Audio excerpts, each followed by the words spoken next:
Hello everyone, मेरा नाम है सोनी मिश्रा और बिना समय का व्यर्थ किए मैं आपको एक कहानी में लेके चलती हूँ कि बाकी दिनों की तरह वो दिन भी आम था।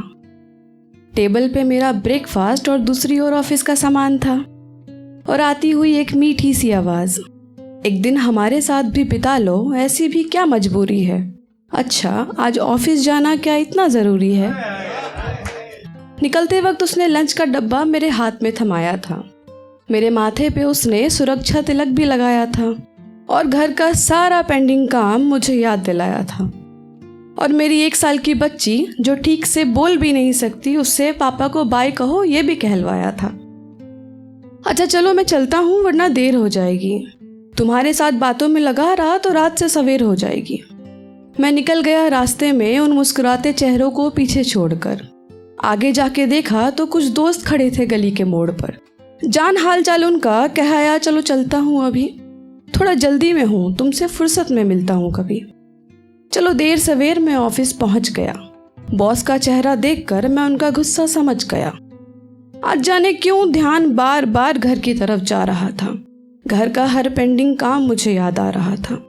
चलो आज थोड़ा हिम्मत से काम लेता हूँ, आज बॉस से मैं आधी छुट्टी मांग लेता हूँ। तो चल दिए हम घर की ओर। रोड पे मचा था बस शोर ही शोर। खोया था मैं घर के ख्यालों में, साथ पीने वाले चाय के प्यालों में। एक झन्न सी आवाज मेरे कानों तक आई, जाने क्यों अचानक धुंधली हुई सारी परछाई। एक झन्न सी आवाज मेरे कानों तक आई, जाने क्यों अचानक से धुंधली हुई सारी परछाई। कहीं दूर शायद कोई गाड़ी से गिर गया। हाय, लगता है फिर किसी का घर उजड़ गया।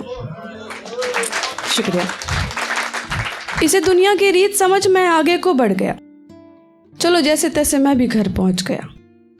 अरे ये क्या, जिन हंसते चेहरों को मैं पीछे छोड़ गया था, आज उन पे उदासी चढ़ी थी। थोड़ा और आगे जाके देखा तो वहां मेरी ही लाश पड़ी थी। हे भगवान, तूने ये क्या कर दिया। ये नज़ारा देखकर मैं अंदर से घबरा रहा था। अच्छा तो वो मैं ही था जो रोड पे जिंदगी की भीख से फड़फड़ा रहा था। हे भगवान, तूने ये क्या कर दिया। मेरी खुशियों से भरा घर तूने मातम में बदल दिया। मैंने तो तुझसे अपने परिवार से बढ़कर कभी कुछ नहीं मांगा था। तुझ पर तो आंख बंद करके भरोसा था ना मुझे, और तूने मेरे साथ ही छल किया। मेरा बूढ़ा पिता अपने जवान बेटे की मौत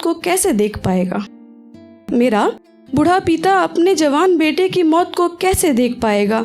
क्या ही उम्मीद करूं मैं तुझसे, इस नुकसान की भरपाई तो तू भी नहीं कर पाएगा। हाय ये क्या से क्या हो गया। अभी तो बहुत जिम्मेदारियां निभानी बाकी थी और मैं अलविदा हो गया। कितनी चीखे गुहार लगाते रहे सब और मैं सब अनसुना कर कब्र में सो गया। बहुत बहुत शुक्रिया। और मेरी इस कहानी का शीर्षक है आखिरी सफ़र। Thank you so much.